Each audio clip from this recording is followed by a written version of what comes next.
O professor Antônio Cândido foi um estudioso do caipira brasileiro. Para ele, resultado da cultura do índio com o português. Ele fala que não só estudava o caipira, como era também um caipira por formação.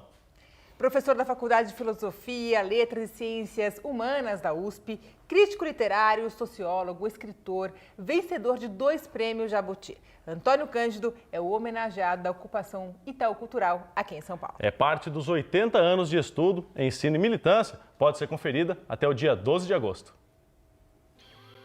A literatura corresponde a uma necessidade universal que deve ser satisfeita sob pena de mutilar a personalidade. Nos liberta do caos e, portanto, nos humaniza. O trecho faz parte do texto O Direito à Literatura, escrito por Antônio Cândido para um seminário de direitos humanos 30 anos atrás e inspirou a exposição. É um texto politicamente muito forte, é um texto muito importante de ser lido no Brasil de hoje, num Brasil fraturado, num Brasil de extremismos, né? Num Brasil que começa a mostrar uma cara desumana, em certo sentido, né? Que é o texto O Direito à Literatura.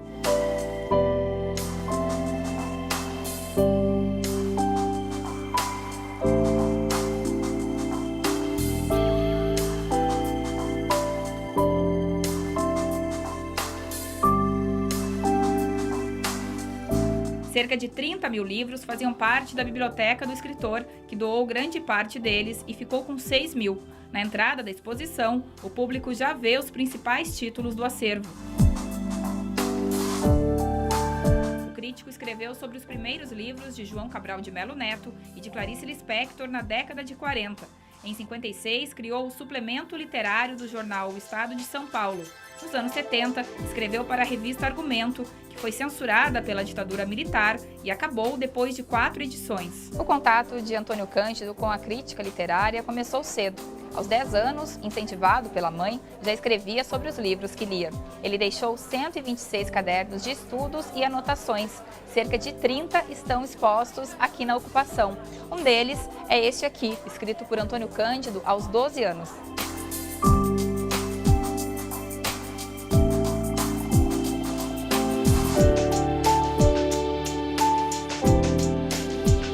Para o escritor Luiz Rufato, Antônio Cândido pensou a literatura brasileira de uma forma nova e conseguiu unir o intelectual com o lado atuante na política. E ele consegue ser, ao mesmo tempo, o intelectual que propõe uma reflexão a respeito de uma coisa específica, que é a literatura, o professor extremamente generoso, que pega esse conhecimento dele e compartilha, e também um homem que faz questão de participar da vida política, né, de participar da vida coletiva. Não só ele participou ajudando na fundação do Partido Socialista Brasileiro na década de 40, como também depois ajudando na fundação do PT na década de final da década de 70, começo da década de 80.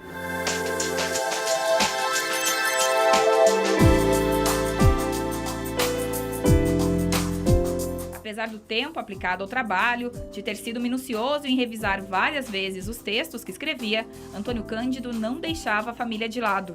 Ele era bastante dedicado à família, primeiro aos irmãos e aos pais, depois às filhas, à mulher e às netas.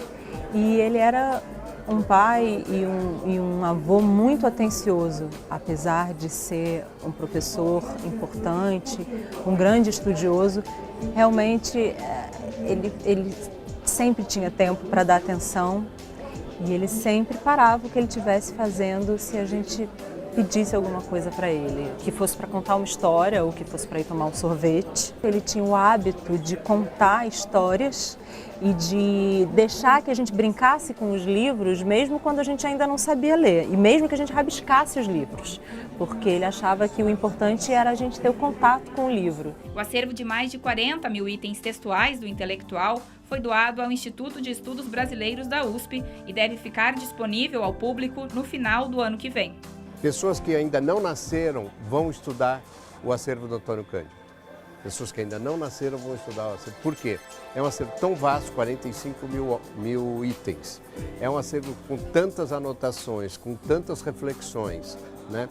E que representa tantos trabalhos, que esse acervo com certeza tem uma vida útil, quer dizer, tem uma vida a ser estudada de 80 anos, pelo menos.